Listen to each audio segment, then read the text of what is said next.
नमस्कार दोस्तों, स्वागत करता हूं मैं आप सभी का एक बार फिर से आपके अपने इस यूट्यूब चैनल पर। आज दोस्तों हम थर्ड चैप्टर स्टार्ट करने जा रहे हैं, इंडियन पॉलिटी लक्ष्मीकांत, जिसमें कि हम salient features of Indian constitution ये डिस्कस करेंगे।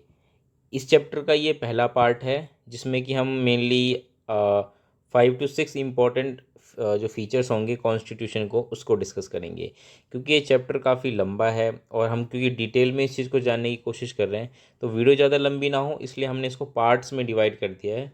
हम इस वीडियो को 2 या 3 पार्ट्स में इस चैप्टर को समझने की कोशिश करेंगे।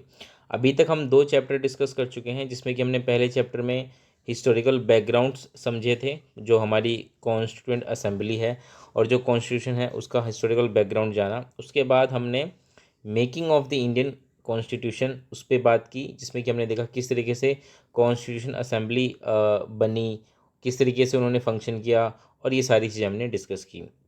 लेकिन अब हम अपने जो मेन पार्ट है कॉन्स्टिट्यूशन उसके बारे में बात करेंगे, और उसमें भी अभी हम मेन कॉन्स्टिट्यूशन स्टार्ट नहीं करेंगे। अभी हम सिर्फ उसके फीचर्स को जानने की कोशिश करेंगे कि उसके फीचर्स क्या हैं, और फिर हम जब फीचर्स पढ़ लेंगे तो उसके बाद हम क्रिटिसिज्म भी डिस्कस करेंगे, हमारे कॉन्स्टिट्यूशन को लेकर क्या क्या क्रिटिसिज्म है। तो वीडियो को पूरा देखिएगा। चलिए ये वीडियो की शुरुआत करते हैं। अभी तक हमने जो पढ़ा कॉन्स्टिट्यूशन ऑफ इंडिया के बारे में, उसमें हमने ये जाना कि किस तरीके से हमारी जो कॉन्स्टिट्यूंट असेंबली थी वो बनी। उन्होंने किस तरीके से लगभग 3 साल का लंबा समय लिया, और उस दौरान उन्होंने दुनिया भर के जो उस वक्त के कॉन्स्टिट्यूशन थे उनको उन्होंने स्टडी किया अच्छे से, और फाइनली एक बहुत ही सुंदर सा कॉन्स्टिट्यूशन बनाया इंडिया का। हम बात करें इंडियन कॉन्स्टिट्यूशन की, तो लगभग भारत को आज़ाद हुए 76 साल हो चुके हैं, और अभी तक हमारा जो कॉन्स्टिट्यूशन है वो बहुत ही अच्छे से वर्क कर रहा है।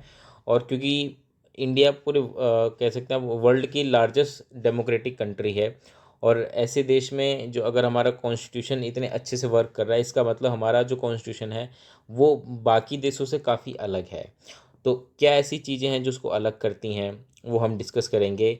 वहीं अगर हम बात करें हमारे प्रीएम्बल की, तो हमारा प्रीएम्बल जो है वो भी, उसमें भी अगर आप देखें तो मेनली जो हमारे पूरे कॉन्स्टिट्यूशन का जो एक समरी कह सकते हैं आप, वो हमारे कॉन्स्टिट्यूशन में मेंशन है कि हम भारत को किस तरीके का एक देश बनाने का सपना संजोते हैं। चलिए हम वीडियो की शुरुआत करते हैं। सबसे पहले हम बात करेंगे salient features of Indian constitution, और इसमें हम जो है सबसे पहले फीचर्स की बात करेंगे। देखिए हमारा जो सब कॉन्स्टिट्यूशन है ये पूरे वर्ल्ड का सबसे लेंथीएस्ट और रिटन कॉन्स्टिट्यूशन है।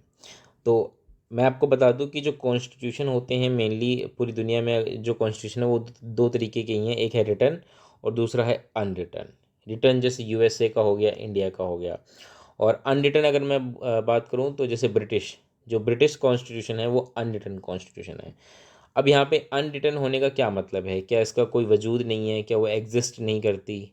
इसका एक सिंपल सा मतलब ये है कि ये कोडिफाइड नहीं है। देखिए हमारा जो इंडियन कॉन्स्टिट्यूशन है, या जैसे यूएसए की बात करें तो इनका ये रिटन है। रिटन होने का मतलब everything has been written in a book, और you can say that it has been clearly codified in a book. Book में चीज़ें अच्छे से कोडिफाई कर दी गई हैं, सारी चीज़ें क्लियरली मेंशन है, सारे लॉज रूल्स रेगुलेशंस जो भी होंगे वो अच्छे से कोडिफाइड है। वहीं अगर हम बात करें ब्रिटिश कॉन्स्टिट्यूशन की, तो वो अनरिटन है। अनरिटन इन द सेंस कि वहाँ पे जो लॉज हैं, जो भी उनके गाइडलाइंस हैं, जो भी उनके रेगुलेशंस हैं, वो कोडिफाइड नहीं है प्रॉपर तरीके से। तो जनरली उनकी जो पार्लियामेंट है वो किसी रिटन कॉन्स्टिट्यूशन के बेस पे काम नहीं करती। जो उन्हें प्रीवियस जो उनके रूल्स रेगुलेशंस रहे हैं उन्हीं को ध्यान में रख के चीज़ें वो करते हैं। तो इस तरीके से अनरिटन कॉन्स्टिट्यूशन है ब्रिटिश का। वहीं अगर हम बात करें इंडिया की, तो इंडिया का जो कॉन्स्टिट्यूशन है वो रिटन कॉन्स्टिट्यूशन है। इसके साथ साथ ये वर्ल्ड का सबसे लेंथीएस्ट कॉन्स्टिट्यूशन भी है। अगर हम बात करें ओरिजिनल कॉन्स्टिट्यूशन की, तो इसमें एक प्रियम्बल था, 395 आर्टिकल्स थे जो कि काफ़ी ज़्यादा थे। वो हम डिस्कस करेंगे अभी कि ऐसा क्यों था। इसके अलावा ये जितने भी आर्टिकल्स थे ये डिवाइड थे 22 पार्ट्स में। मतलब आप कह सकते हैं जैसे कि अगर कोई टेक्स्ट बुक होती है तो उस टेक्स्ट बुक में क्या होता है, सबसे पहले एक प्रस्तावना होती है शुरू में, तो आप कह सकते हैं वो प्रियम्बल है, जिसमें कि ये बताया जाता है कि इस किताब में क्या क्या चीज़ें हम पढ़ेंगे। इसके अलावा 395 आर्टिकल्स थे, है ना, और उसके बाद 22 पार्ट्स में डिवाइडेड थे। जैसे कि कोई बुक होती है ना जिसमें चैप्टर्स बने होते हैं, वैसे ही आप कह सकते हैं कॉन्स्टिट्यूशन जो है वो 22 पार्ट्स में उस वक्त तक डिवाइड था। और उस 22 पार्ट्स में टोटल 395 आर्टिकल्स थे। इसके अलावा 8 स्केड्यूल्स उस वक्त थे। लेकिन अगर हम बात करें प्रेजेंट की, तो प्रेजेंट में क्या है, प्रीएम्बल है, इसके अलावा 470 आर्टिकल्स। देखिए कितने ज़्यादा आर्टिकल्स अब हो चुके हैं, 470 आर्टिकल्स हो चुके हैं। अगर वहीं हम बात करें पार्ट्स की, तो अब 25 पार्ट्स हैं हमारे कॉन्स्टिट्यूशन में और 12 स्केड्यूल्स हैं। तो ऐसा क्यों है? क्योंकि हमारे कॉन्स्टिट्यूशन में प्रोविज़न है अमेंडमेंट्स का, हम कॉन्स्टिट्यूशन में अमेंडमेंट कर सकते हैं और नए आर्टिकल्स या जो भी चीज़ें हम चाहे ऐड भी कर सकते हैं और डिलीट भी कर सकते हैं। और वहीं हम बात करें तो लगभग 20 आर्टिकल्स और 1 पार्ट जो कि पार्ट 7 है वो डिलीट कर दिया गया हमारे कॉन्स्टिट्यूशन से। इसके अलावा 95 आर्टिकल्स लगभग और 4 पार्ट्स, कौन कौन से वो भी, part 4A, 9A, 9B and 14A, ये सारे पार्ट जो हैं। इसके अलावा 4 स्केड्यूल्स, स्केड्यूल 9, 10, 11, 12, ये सारे ऐड किए गए हैं। तो इस तरीके से आप देख सकते हैं कितना चेंजेस हमारे कॉन्स्टिट्यूशन में तब से लेके अब तक आया है। इसका रीज़न क्या है? इसका रीज़न ये है कि धीरे धीरे हमारी जो सोसाइटी है, खासकर इंडियन सोसाइटी, वो प्रोग्रेसिव है और प्रोग्रेसिव होने के साथ साथ बहुत सारी चीज़ें चेंज होती रहती हैं। तो इस वजह से क्या है, हमारे कॉन्स्टिट्यूशन में उसके अकॉर्डिंग चेंजेस भी लाए जाते हैं और ये एक अच्छी बात है, एक पॉजिटिव चीज़ है एक सोसाइटी के लिए कि अगर उसका कॉन्स्टिट्यूशन फ्लेक्सिबल ना हो तो वो एक तरीके से प्रॉब्लम क्रिएट हो सकती है। लेकिन अगर हम बात करें हमारे इंडियन कॉन्स्टिट्यूशन की, तो हमारा इंडियन कॉन्स्टिट्यूशन फ्लेक्सिबल होने के साथ साथ रिजिड भी है। ये भी हम डिटेल में डिस्कस करेंगे। तो फिलहाल जो हमारा पहला फीचर हमने डिस्कस किया वो था कि लेंथिएस्ट रिटन कॉन्स्टिट्यूशन, ये आपको ध्यान रखना है। अब हम बात करते हैं कि हमारा जो ये कॉन्स्टिट्यूशन है ये इतना लेंदी क्यों है। रिटन तो है ये हम जान गए, लेकिन इतना लेंदी क्यों है? तो देखिए हमारा कॉन्स्टिट्यूशन इतना लेंदी है, इसके कई फैक्टर्स हैं। पहला फैक्टर तो हमारा जियोग्राफिकल फैक्टर है। अगर आप जियोग्राफिकली देखें तो इंडिया कितना बड़ा है। नॉर्थ में नॉर्थ से लेके साउथ और ईस्ट से लेके वेस्ट काफ़ी बड़ा है इंडियन कंट्री। इसके अलावा उसमें अगर आप देखें तो काफ़ी ज़्यादा कल्चरली डिफरेंस भी आपको देखने को मिलेंगे। इंडिया में अगर हम बात करें तो यहाँ पे हमें लैंग्वेज के आधार पे, रिलीजन के आधार पे, कास्ट के आधार पे बहुत ज़्यादा डाइवर्सिटी हमें देखने को मिलेगी। तो इतनी ज़्यादा एक तो जियोग्राफी इतनी बड़ी और उसमें भी कल्चरली बहुत ज़्यादा डिफरेंसेस। तो इसकी वजह से क्या हुआ कि अलग अलग लोगों की अपनी अलग अलग ज़रूरतें होती हैं। और क्योंकि हमारे संविधान में इक्वेलिटी और फ्रेटर्निटी और इस तरह की कई सारी चीज़ें उसमें मेंशन की गई हैं, तो इन सब चीज़ों का ध्यान रखते हुए हमें ऐसे प्रोविज़न्स ऐड करने पड़े जिससे कि वो समाज के सभी तबके का ध्यान रखे। दूसरा फैक्टर है हिस्टोरिकल फैक्टर। हिस्टोरिकल फैक्टर कैसे? जैसे कि अभी हमने देखा हमारा कॉन्स्टिट्यूशन जो है उसमें बहुत सारी चीज़ों का इफेक्ट इन्फ्लुएंस है। सबसे बड़ा इन्फ्लुएंस तो हमारा गवर्नमेंट ऑफ इंडिया एक्ट जो 1935 है उसी का है। और लगभग आप कह सकते हैं कि लगभग half of the part of the Indian constitution, वो मतलब एग्जैक्ट तो नहीं है लेकिन लगभग 1/3 तो आप कह सकते हैं बिल्कुल एग्जैक्ट से हैं। लेकिन लगभग half of the part of the constitution वो काफ़ी बिल्कुल उससे मिलते जुलते हैं गवर्नमेंट ऑफ इंडिया के 1935 से। तो काफ़ी बड़ा इन्फ्लुएंस जो है वो गवर्नमेंट ऑफ इंडिया एक्ट का है। और ये खुद अपने आप में काफ़ी बल्कि एक्ट था। गवर्नमेंट ऑफ इंडिया का 1935 काफ़ी बल्कि एक्ट था और इस वजह से हमारा कॉन्स्टिट्यूशन भी काफ़ी ज़्यादा बड़ा हुआ। इसके अलावा अगर हम बात करें कि हमारा जो कॉन्स्टिट्यूशन है वो एक सिंगल कॉन्स्टिट्यूशन है for both centre and state, है ना। तो हमारे यहाँ आप देखेंगे जैसे कि डुअल गवर्नमेंट होती है, central government and state governments. अब ऐसा नहीं कि सबके लिए अलग अलग कॉन्स्टिट्यूशन है, नहीं, दोनों के लिए ही कॉन्स्टिट्यूशन जो है वो एक ही है।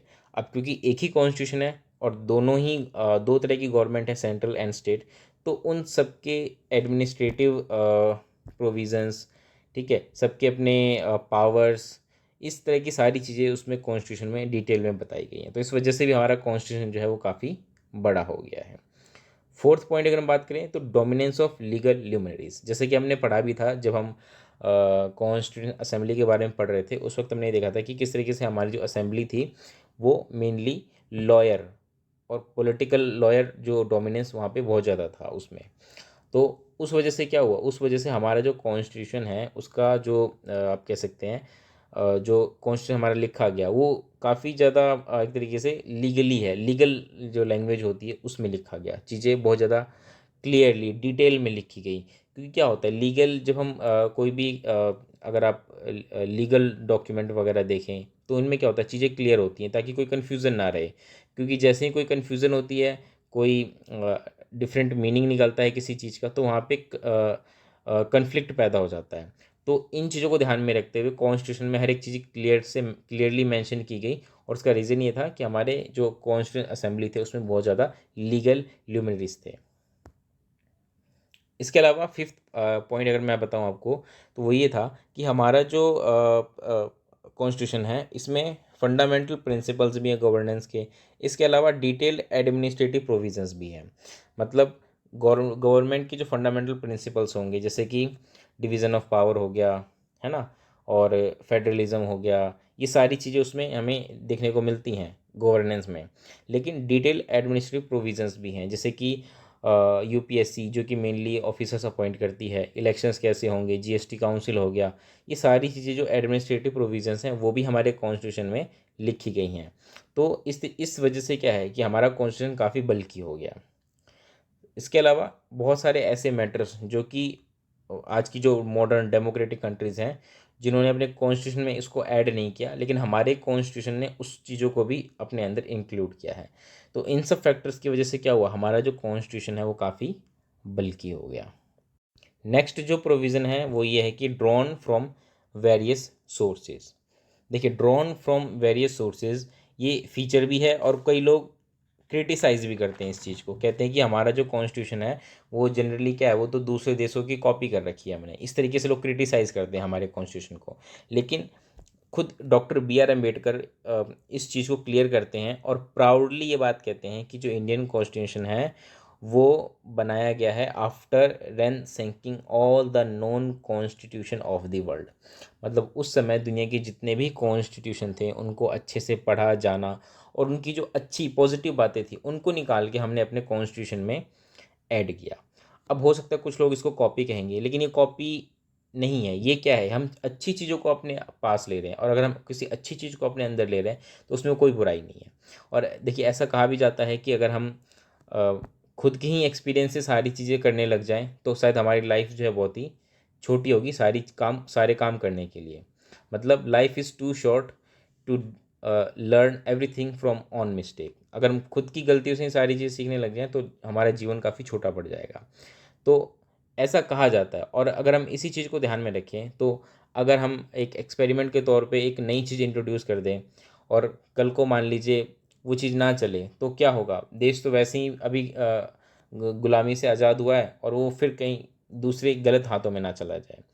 तो इन चीज़ों को भी ध्यान में रखा गया। इसके अलावा जब हमारे पास उस वक्त की इतनी बड़ी बड़ी कंट्रीज़, अमेरिका जैसी कंट्रीज़ थी जो कि अच्छे से फंक्शन कर रही थी, उनका कॉन्स्टिट्यूशन इतना अच्छा था, तो जब हमारे पास इतनी अच्छी चीज़ें अवेलेबल थी तो हम उनका फ़ायदा क्यों ना उठाएं। तो हमने क्या किया, हमने अच्छी चीज़ों को जो है अपने अंदर अडॉप्ट किया, अपने कॉन्स्टिट्यूशन के अंदर हम उसको लेकर आए।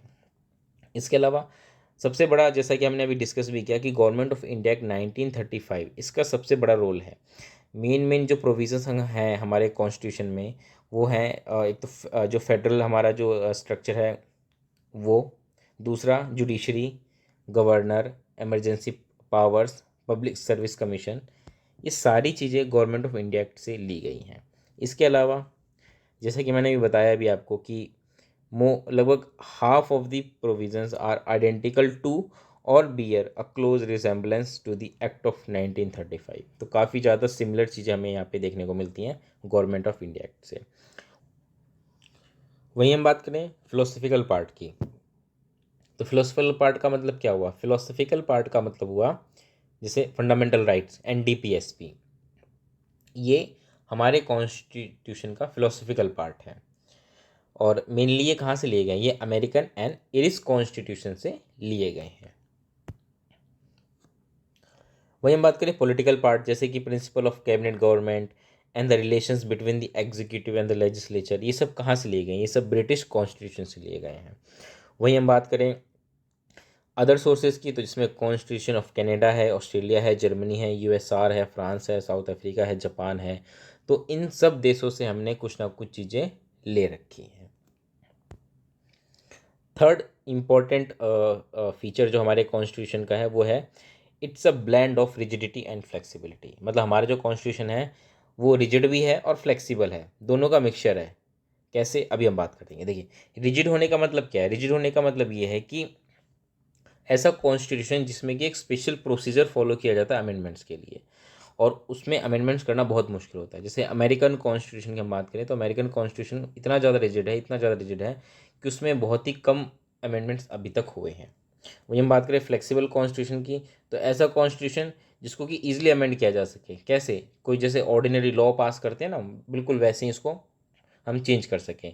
फॉर एग्जांपल ब्रिटिश कॉन्स्टिट्यूशन इतना ज़्यादा फ्लेक्सिबल है, जैसे हम ऑर्डिनरी लॉ पास करते हैं बिल्कुल वैसे वहाँ पे कॉन्स्टिट्यूशन अमेंडमेंट हो जाते हैं।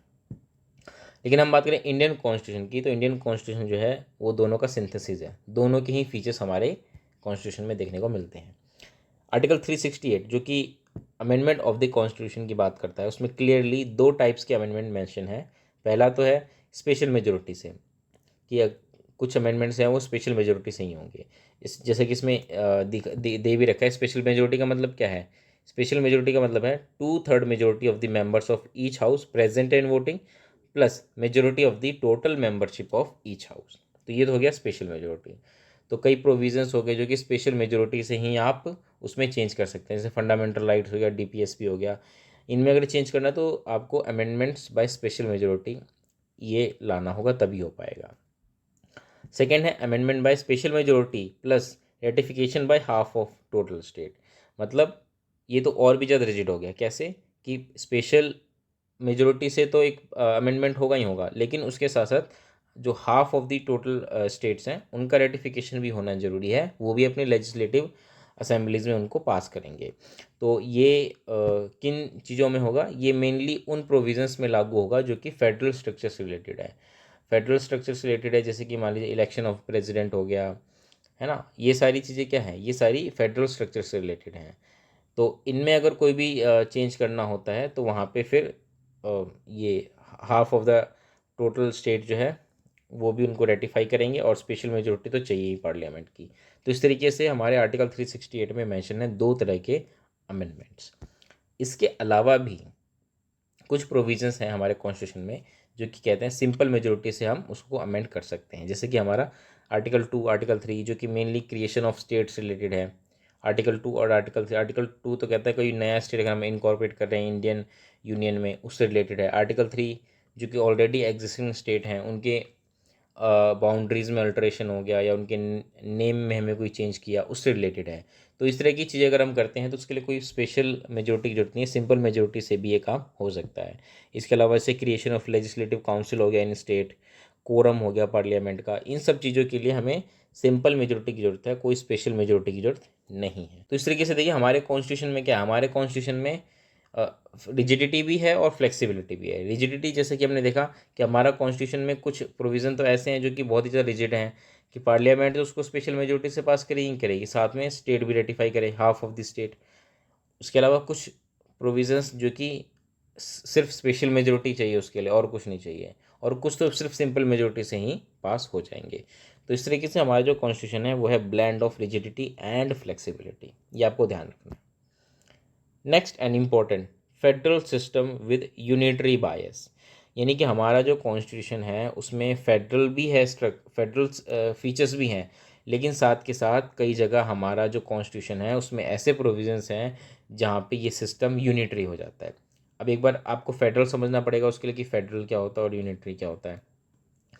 पहली चीज़, फेडरल समझने से पहले हम इस बात को समझ लें कि फेडरल वर्ड जो है हमारे कॉन्स्टिट्यूशन में कहीं भी मेंशन नहीं है। तो अगर हम फेडरल फीचर्स की बात करेंगे तो फीचर्स तो हैं, लेकिन फेडरल वर्ड क्लियरली कहीं पर भी हमारे कॉन्स्टिट्यूशन में मेंशन नहीं है। जैसे कि हमारा आर्टिकल 1 खुद कहता है कि इंडिया जो है वो क्या है, India is union of states. ठीक है, फेडरेशन ऑफ स्टेट्स नहीं है, हमें इस चीज़ का ध्यान रखना है। तो हम सबसे पहले समझने की कोशिश करते हैं कि भाई फेडरेशन क्या होता है। देखिए, फेडरेशन होता है जब दो या दो से ज़्यादा स्टेट्स या कोई भी आपस में एग्रीमेंट के थ्रू एक साथ रहने का फैसला लेते हैं। जैसे कि हम बात करें अमेरिका की, तो अमेरिका में जितने भी स्टेट्स हैं आज के टाइम में, उन सब के बीच में एक एग्रीमेंट है और वो एक एग्रीमेंट के तहत एक साथ रहते हैं। ठीक है, इनके बीच में कोऑर्डिनेट रिलेशन होता है। कोऑर्डिनेट, सबऑर्डिनेट रिलेशन नहीं होता, कोऑर्डिनेट रिलेशन होता है। जितने भी स्टेट्स रहते हैं साथ में, उनकी जो भी गवर्नमेंट होती है उनके बीच में एक कोऑर्डिनेट रिलेशन होता है, सबऑर्डिनेट रिलेशन नहीं होता। जैसे कि इंडिया में हम बात करें तो इंडिया में सबऑर्डिनेट रिलेशन होता है, यानी कि एक सेंट्रल गवर्नमेंट होती है और उसके नीचे होती है सारी स्टेट गवर्नमेंट। जबकि फेडरेशन में क्या होता है, सारे इक्वल होते हैं, ठीक है, कोई किसी के नीचे नहीं होता, हमें इस चीज़ का ध्यान रखना है। इसके अलावा हम बात करें फेडरेशन की, तो फेडरेशन में आप जो स्टेट्स हैं वो चाहे तो फेडरेशन को छोड़ के बाहर आ सकते हैं। हालांकि प्रोसीजर थोड़ा सा टफ होता है, लेकिन वहाँ पे पॉसिबिलिटी होती है बाहर आने की, ठीक है। तो ये तो होता है मेनली फेडरेशन। अब इस फेडरेशन, जब भी फेडरेशन बनता है तो कुछ फेडरल फीचर्स भी होते हैं। फेडरल फीचर्स क्या क्या होते हैं, जैसे कि एक तो फेडरल गवर्नमेंट होगी। फेडरल गवर्नमेंट मतलब हर एक स्टेट की अपनी गवर्नमेंट होगी और एक उनके ऊपर एक गवर्नमेंट होगी, ठीक है। इसके अलावा डिवीज़न ऑफ पावर होगा। अपना स्टेट जो गवर्नमेंट होगी वो अपने कुछ फिक्स जो सब्जेक्ट्स होंगे उन पे काम करेगी। बाकी जो सेंट्रल गवर्नमेंट होगी वो अपने जो उनके स्टेट्स जो उनकी लिस्ट है उन पे काम करेगी सिर्फ। इसके अलावा उनका एक रिटन कॉन्स्टिट्यूशन होगा, क्योंकि रिटन कॉन्स्टिट्यूशन नहीं होगा तो अ, देखिए मान लीजिए अब कोई स्टेट आपस में मिलके एक फेडरेशन बनाते हैं और ये सारा काम मान लीजिए ओरली होता है, कोई रिटर्न कुछ नहीं होता, तो फ्यूचर में पॉसिबिलिटी है ना कि कन्फ्लिक्ट पैदा हो, कोई किसी एग्रीमेंट से पीछे हट जाए। लेकिन अगर हम फेडरेशन की बात करें तो फेडरेशन में एक रिटर्न कॉन्स्टिट्यूशन होता है, सारी चीज़ें क्लियरली रिटर्न में होती हैं, और जब चीज़ें रिटर्न में होती हैं तो बाइंडिंग होती हैं, सब उसको मानते हैं। तो ये एक फ़ीचर है फेडरल सिस्टम का कि रिटर्न हमें चीज़ें मिलेंगी। इसके अलावा कॉन्स्टिट्यूशन सबसे सुप्रीम होता है, ठीक है। रिटर्न होने के साथ साथ सबसे सुप्रीम कॉन्स्टिट्यूशन होता है, पार्लियामेंट सुप्रीम नहीं होती है, इस चीज़ का आप ध्यान रखिएगा। इसके अलावा कॉन्स्टिट्यूशन रिजिड भी होता है, अगर फ्लेक्सिबल बना दिया तो तुरंत ये चेंज होता रहेगा और फिर फेडरेशन का कोई मतलब ही नहीं रह जाएगा। इसके अलावा जुडिशरी इंडिपेंडेंट होगी। इंडिपेंडेंट इसलिए होगी कि फेडरेशन होगा, आपस में जितने भी स्टेट्स हैं कोई कन्फ्लिक्ट हुआ तो जुडिशरी का इंडिपेंडेंट होना बहुत ज़रूरी है।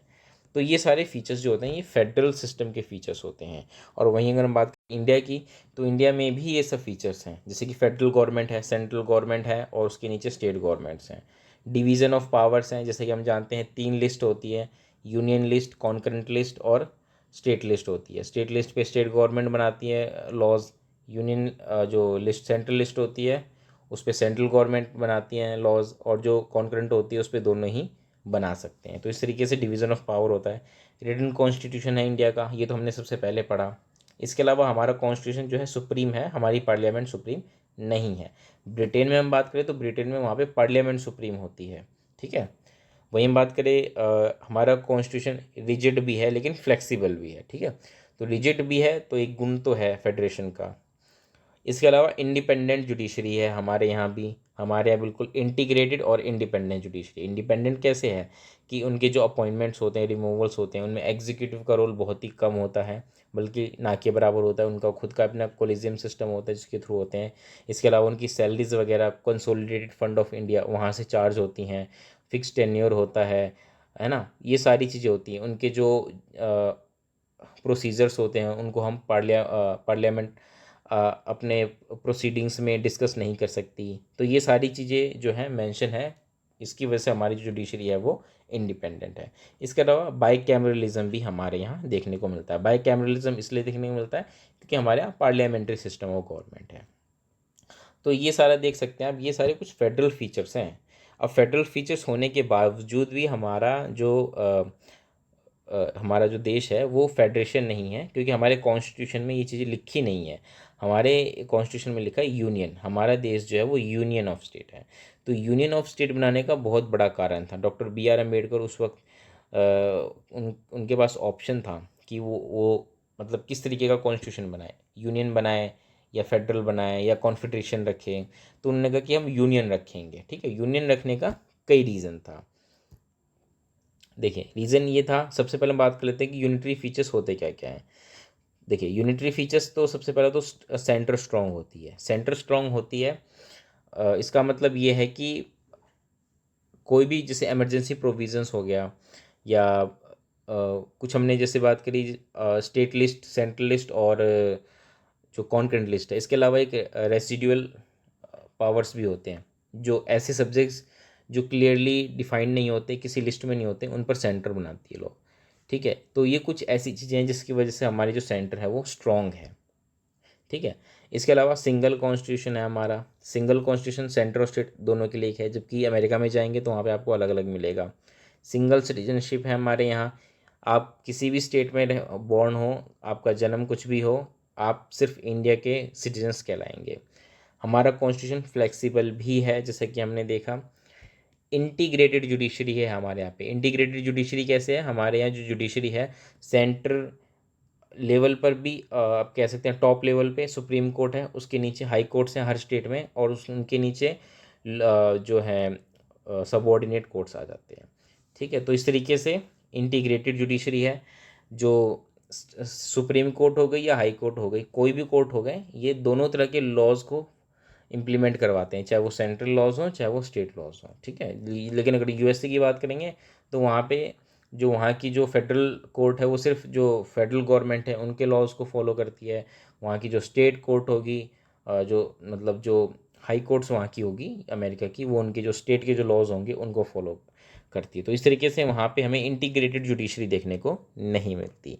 इसके अलावा यहाँ पे अगर हम बात करें अपॉइंटमेंट्स ऑफ स्टेट गवर्नर, तो सेंटर के द्वारा होता है। अब सेंटर के द्वारा जब स्टेट गवर्नर अपॉइंट होते हैं तो यहाँ से भी सेंटर जो है वो स्ट्रॉन्ग हो जाती है। ठीक है, और एक यूनिटरी फीचर हमें देखने को मिलता है, क्योंकि उसके थ्रू क्या है, वो स्टेट पे कंट्रोल रख सकती है। इसके अलावा ऑल इंडिया सर्विसेज होते हैं, आईएएस, आईपीएस, आईएफएस, ये सारे क्या हैं, ये ऑल इंडिया सर्विसेज हैं। इनकी अपॉइंटमेंट और इनका रिमूवल जो है वो सेंट्रल गवर्नमेंट करती है, सर्विस ये स्टेट में देते हैं। तो इस तरीके से भी जो है एडमिनिस्ट्रेटिव कंट्रोल भी सेंट्रल गवर्नमेंट के हाथ में आ जाता है। इसके अलावा जैसे हमने देखा इमरजेंसी प्रोविजंस जैसे कि नेशनल इमरजेंसी लग गई, या फाइनेंशियल इमरजेंसी हो गई, या स्टेट इमरजेंसी जब लगती है, प्रेसिडेंट रूल जिसको कहते हैं, तो उस केस में मोस्ट ऑफ द पावर जो होती है वो सेंट्रल गवर्नमेंट के हाथ में आ जाती है। तो इस तरीके से हमारा कॉन्स्टिट्यूशन फेडरल तो है, लेकिन फेडरल होने के साथ साथ यूनिटरी ज़्यादा है। तो जैसे कि हमने शुरू में देखा, हमारे आर्टिकल 1 में जो ये बात की गई है यूनियन ऑफ स्टेट, वो इसी वजह से बात की गई है कि हमारा जो स्टेट्स हैं, जितने भी हमारे स्टेट्स हैं, वो इंडिया का पार्ट हैं। और वो कैसे बने? इंस्ट्रूमेंट ऑफ एक्सेशन के द्वारा। इन्होंने सब ने इंस्ट्रूमेंट ऑफ एक्सेशन साइन किया, जिसके थ्रू वो इंडिया के पार्ट बने। और इसमें क्या है कि अगर आप एक बार इंडिया के पार्ट बन गए तो आप इसको छोड़ के नहीं जा सकते। ठीक है, आप ज्वाइन तो कर सकते हैं, आप छोड़ के नहीं जा सकते। जबकि फेडरेशन, जैसा कि हम अभी डिस्कस कर रहे थे, फेडरेशन में ईजिली आप बाहर निकल सकते हैं, एक लीगल प्रोसीजर होता है उसको फॉलो करते हुए, लेकिन यूनियन में आप बाहर नहीं जा सकते। इसलिए बी आर अम्बेडकर ने क्या कहा है, खासकर अगर हम बात करें इंडियन जो सिस्टम है उसको, उन्होंने कहा है कि हमारा जो कॉन्स्टिट्यूशन है वो एक तरीके से इनडिस्ट्रक्टिबल फेडरेशन है। ठीक है, इनडिस्ट्रक्टिबल यूनियन है विद डिस्ट्रक्टिबल स्टेट, यानी कि यूनियन तो इनडिस्ट्रक्टिबल है, उसको ख़त्म नहीं किया जा सकता, लेकिन जो स्टेट हैं उनकी अगर आप उनका नाम चेंज कर दें, उनकी बाउंड्रीज चेंज कर दें, तो उनको डिस्ट्रक्ट किया जा सकता है। ठीक है, तो इस तरीके से आप देख सकते हैं हमारा जो कॉन्स्टिट्यूशन है वो फेडरल सिस्टम है, लेकिन यूनिटरी बायस के साथ। वही हम बात करें इंडियन कॉन्स्टिट्यूशन को कई तरीके से डिस्क्राइब किया गया, जैसे कि अभी हमने इसके फीचर्स पढ़े। कुछ लोग उसको कहते हैं federal in form but unitary in spirit. इसके अलावा केसी वियरे वो कहते हैं ये क्वासी फेडरल है। क्वासी फेडरल मतलब आधा फीचर फेडरल है और आधा यूनिटरी है, तो क्वासी फेडरल है ना, पूरी तरीके से फेडरल नहीं है। क्वासी फेडरल मतलब सेमी फेडरल भी आप इसको कह सकते हैं एक तरीके से। इसके अलावा मॉरिस जॉन्स ने इसको कह रखा बारगेनिंग फेडरलिज्म। ग्रैनविले ऑस्टिन इसको कहते हैं कोऑपरेटिव फेडरलिज्म। और आइवर जेनिंग्स ये इसको कहते हैं federation with a centralising tendency. तो ये कुछ आप कोट्स याद रखिएगा इनके, ये आंसर राइटिंग में बहुत हेल्प करते हैं। वही हम बात करें नेक्स्ट इम्पॉर्टेंट फीचर्स की, वो है पार्लियामेंट्री फॉर्म ऑफ गवर्नमेंट। हमारा जो कॉन्स्टिट्यूशन है, इंडियन कॉन्स्टिट्यूशन, इन्होंने जो British parliamentary system of government है उसको ऑप्ट किया है। और उसका रीज़न आप कह सकते हैं गवर्नमेंट ऑफ इंडिया 1935, उसका बहुत बड़ा रोल था हमारे यहाँ पे, और उस वक्त से ही हमारे में आप एक तरीके से पार्लियामेंट्री सिस्टम स्टार्ट हो चुकी थी। तो इंडिया ने भी पार्लियामेंट्री सिस्टम को ही अपनाया। हालांकि एक अमेरिकन प्रेसिडेंशियल सिस्टम भी होता है जो कि अमेरिका में अभी भी चला आता है, लेकिन जो पार्लियामेंट्री सिस्टम ऑफ गवर्नमेंट होता है मेनली ये कॉपरेशन और कोऑर्डिनेशन जो होता है ना, इनके ऊपर डिपेंड करता है। कॉपरेशन एंड कोऑर्डिनेशन किसके बीच में? लेजिस्लेचर एंड एग्जीक्यूटिव ऑर्गन्स जो होते हैं उनके बीच में। जबकि वहीं अगर हम बात करें प्रेसिडेंशियल सिस्टम की, तो मेनली वो सेपरेशन ऑफ पावर में बिलीव करते हैं कि भाई एग्जीक्यूटिव अलग, लेजिस्लेटिव अलग, इनके फंक्शन अलग हैं। लेकिन पार्लियामेंट्री में नहीं, पार्लियामेंट्री में कॉपरेशन होता है। जैसे कि हम देखते हैं ना, जब कोई बिल वगैरह पास होता है तो एक मतलब एक हाउस से पास होकर दूसरे हाउस में जाता है, फिर वो उसको पास करते हैं। तो कई चीज़ों पे इनका आपस में कोऑपरेशन कोऑर्डिनेशन चलता रहता है। तो जनरली क्या है कि पार्लियामेंट्री सिस्टम को कई लोग वेस्टमिंस्टर मॉडल भी कहते हैं, कई लोग इसको रिस्पॉन्सिबल गवर्नमेंट भी कहते हैं। रिस्पॉन्सिबल गवर्नमेंट इसलिए कहते हैं क्योंकि एक तरीके से जो प्राइम मिनिस्टर होते हैं वो एक तरीके से रिस्पॉन्सिबल होते हैं टू दी लेजिस्लेचर। वही हम बात करें, ये एक तरीके से कैबिनेट गवर्नमेंट भी इसको कहा जाता है, क्योंकि जो प्राइम मिनिस्टर उनकी जो कैबिनेट होती है वही मेन होते हैं। कई लोग इसको प्राइम मिनिस्ट्रियल गवर्नमेंट भी कहते हैं, क्योंकि जो पार्लियामेंट्री फॉर्म ऑफ गवर्नमेंट होती है ना, उसमें प्राइम मिनिस्टर का रोल सबसे ज़्यादा होता है, इसलिए कई बार लोग इसको प्राइम मिनिस्ट्रियल गवर्नमेंट भी कहते हैं। वहीं हम बात करें, इसमें जो प्रेसिडेंट होते हैं वो एक तरीके से नॉमिनल हेड होते हैं, बल्कि जो रियल पावर्स जो होती हैं वो प्राइम मिनिस्टर के हाथ में ही होती हैं। ठीक है, चलिए आगे बढ़ते हैं। हम थोड़ा सा फीचर्स डिस्कस कर लेते हैं कि पार्लियामेंट्री गवर्नमेंट के फीचर्स क्या होते हैं। तो जैसा कि मैंने अभी डिस्कस किया, presence of nominal and real executive, यानी कि नॉमिनल तो जैसे कि हमारे प्रेसिडेंट हो गए, वो नॉमिनल होते हैं, लेकिन रियल कौन होते हैं? रियल हमारे प्राइम मिनिस्टर होते हैं इसमें। ठीक है, पार्लियामेंट्री गवर्नमेंट में इसमें मेजोरिटी पार्टी रूल होती है, मतलब जो पार्टी मेजोरिटी में आएगी उसका रूल होगा। कलेक्टिव रिस्पॉन्सिबिलिटी होती है किसकी? एग्जीक्यूटिव की, टू द लेजिस्लेचर। अगर मान लीजिए, अगर लोगों का विश्वास उसमें कम होने लगे सरकार में, तो उनके खिलाफ नो कॉन्फिडेंस मोशन भी लाया जा सकता है, और अगर वो नो कॉन्फिडेंस मोशन में फेल हो जाती है तो गवर्नमेंट को रिज़ाइन भी करना पड़ता है। इसलिए कहा जाता है कलेक्टिव रिस्पॉन्सिबिलिटी होती है।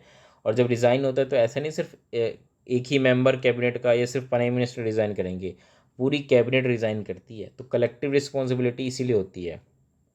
इसके अलावा membership of the minister in the legislature, जो मिनिस्टर्स होते हैं वो भी मेंबर्स होते हैं लेजिस्लेचर के। नेक्स्ट है लीडरशिप ऑफ प्राइम मिनिस्टर और द चीफ मिनिस्टर। जो कैबिनेट होती है, जो एग्जीक्यूटिव होती है, वो या तो प्राइम मिनिस्टर की लीडरशिप में होती है, अगर वो स्टेट में है तो चीफ मिनिस्टर की लीडरशिप में होती है। इसके अलावा डिसोल्यूशन ऑफ लोअर हाउस, मतलब लोअर हाउस जो होती है लोकसभा, वो डिसॉल्व कर दी जाती है। हर मतलब इलेक्शन से पहले डिसॉल्व होती ही होती है, लेकिन बीच में भी इसको डिसॉल्व किया जा सकता है। तो डिसोल्यूशन ऑफ लोकसभा हमें ध्यान रखना है। ये पार्लियामेंट्री फीचर्स होते हैं गवर्नमेंट के। पार्लियामेंट्री जो फॉर्म ऑफ गवर्नमेंट होती है उनके ये फीचर्स हैं सारे।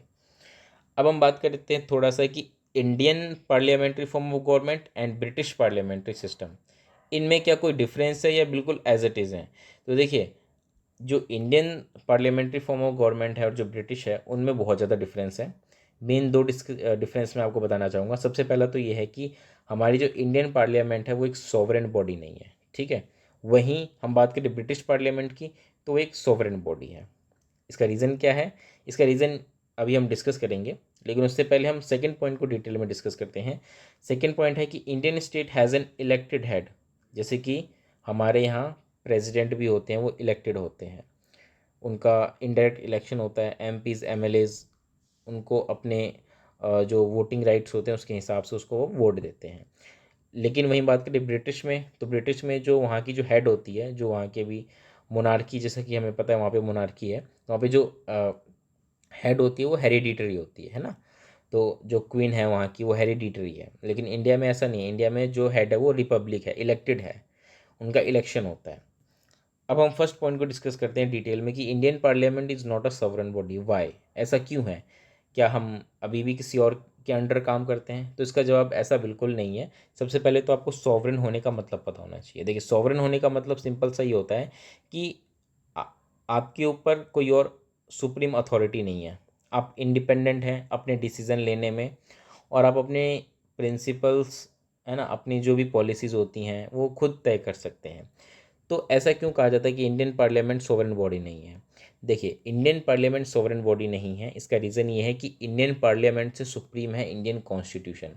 हमारी इंडियन पार्लियामेंट जो है वो इंडियन कॉन्स्टिट्यूशन को मानती है, इसलिए इंडियन पार्लियामेंट सोवरेन नहीं है। वो अपने मर्जी से कोई भी रूल नहीं बना सकती, आर्बिट्ररली कुछ भी नहीं कर सकती, उसको सब कुछ कॉन्स्टिट्यूशन के अकॉर्डिंग ही करना पड़ेगा। वहीं हम बात करें ब्रिटिश पार्लियामेंट की, तो सॉवरेन है। क्यों है? क्योंकि हमने देखा ना, वहाँ पे कोई रिटन कॉन्स्टिट्यूशन तो है नहीं, अनरिटन कॉन्स्टिट्यूशन है, तो वो इसलिए सुप्रीम हो जाती हैं कॉन्स्टिट्यूशन से भी। वो अपने हिसाब से लॉज वगैरह कुछ भी लिख सकते हैं, कुछ भी बना सकते हैं। लेकिन इंडियन सिनेरियो ऐसा नहीं है। इंडियन पार्लियामेंट सॉवरेन बॉडी नहीं है। उसकी मेन रीज़न ये है कि हमारा जो कॉन्स्टिट्यूशन है वो तो रिटन है, हमारे यहाँ चीज़ें क्लियरली लिख दी गई हैं कि भाई किस तरीके से गवर्नमेंट काम करेगी, क्या क्या उसके अधिकार क्षेत्र होंगे और क्या नहीं होंगे। तो इसलिए जो हमारी पार्लियामेंट है वो कॉन्स्टिट्यूशन के अकॉर्डिंग काम करती है। दूसरा, हमारे यहाँ सेपरेशन ऑफ पावर है, मतलब लिस्टेड बना दी गई हैं, state list and union list. अगर जो हमारी इंडियन पार्लियामेंट है वो सिर्फ अपने सब्जेक्ट्स पर ही लॉ बना सकती है, स्टेट के सब्जेक्ट्स पर लॉ नहीं बना सकती, इसलिए तो वो सॉवरन नहीं है। अगर सॉवरन होती तो किसी पर भी लॉ बना सकती, लेकिन ऐसा नहीं है। तीसरी चीज़, जुडिशियल रिव्यू, कि अगर मान लीजिए कॉन्स्टिट्यूशन इंडियन पार्लियामेंट मान लीजिए कोई ऐसा लॉ पास करती है जो लोगों को लगता है आर्बिट्ररी है, ऐसा नहीं होना चाहिए, तो कोर्ट के पास जुडिशियल रिव्यू की पावर है। वो जुडिशियल रिव्यू के द्वारा पार्लियामेंट के उस डिसीजन को देख सकती है, और अगर उसको गलत लगता है तो उसको रिपील भी कर सकती है। तो इस तरीके से देख सकते हैं आप कि किस तरीके से जो हमारी इंडियन पार्लियामेंट है वो सॉवरेन नहीं है। And the last and most important, fundamental rights. हमारे यहाँ जो आम आदमी है उनको फंडामेंटल राइट्स दिए गए हैं, और इस फंडामेंटल राइट्स के द्वारा उनके पास अधिकार है कि वो सरकार के ऐसे किसी फैसले के खिलाफ कोर्ट जा सकते हैं जिससे कि उनके फंडामेंटल राइट्स छिन रहे हों। तो इस केस में जो हमारी इंडियन पार्लियामेंट है वो कोई भी लॉ बनाती है तो उसको ध्यान में रखना होता है कि किसी के फंडामेंटल राइट्स जो हैं वो वॉयलेट ना हो जाए। तो इन सब कारणों की वजह से हमारी जो इंडियन पार्लियामेंट है ना वो सॉवरेन नहीं है। इस चीज़ का आपको ध्यान रखना है। इंडिया एक सॉवरेन कंट्री है, लेकिन इंडियन पार्लियामेंट एक सॉवरेन बॉडी नहीं है। उसका रीज़न ये है कि हमारी जो पार्लियामेंट है वो कॉन्स्टिट्यूशन को फॉलो करती है, कॉन्स्टिट्यूशन हमारा सुप्रीम है। तो इन सब रीज़न की वजह से क्या है कि हमारा जो इंडियन पार्लियामेंट है वो सॉवरेन बॉडी नहीं है। तो दोस्तों इस वीडियो को मैं अब यहीं समाप्त करना चाहूँगा। वीडियो काफ़ी लंबी बन चुकी है। एक बार हम जल्दी से हम देख लेते हैं कि अब तक हमने किन किन जो फीचर्स हैं उनको हमने डिस्कस किया। सबसे पहले हमने देखा हमारा जो कॉन्स्टिट्यूशन है वो रिटर्न लेंदी कॉन्स्टिट्यूशन है। दूसरा हमने देखा कि हमारा जो कॉन्स्टिट्यूशन है वो अलग अलग सोर्सेज से लिया गया है। इसके बाद हमने डिस्कस किया कि हमारा जो कॉन्स्टिट्यूशन है वो रिजिड होने के साथ साथ फ्लेक्सिबल है। फिर हमने बात की कि हमारा कॉन्स्टिट्यूशन फ्लेक्सिबल होने के साथ साथ यूनिटरी भी है, यूनिटरी बायस है बल्कि, है ना। और लास्ट में हमने डिस्कस किया पार्लियामेंट्री फॉर्म ऑफ गवर्नमेंट। तो ये मेन 5 फीचर्स हमने आज की वीडियो में डिस्कस किए हैं। बाकी के फीचर्स हम अगली वीडियो में डिस्कस करेंगे। उम्मीद करता हूँ वीडियो आपको अच्छी लगी होगी, पसंद आई तो ज़रूर लाइक करिएगा। चलिए दोस्तों, मिलेंगे हम अगली वीडियो में। इस वीडियो में इतना ही। नमस्कार।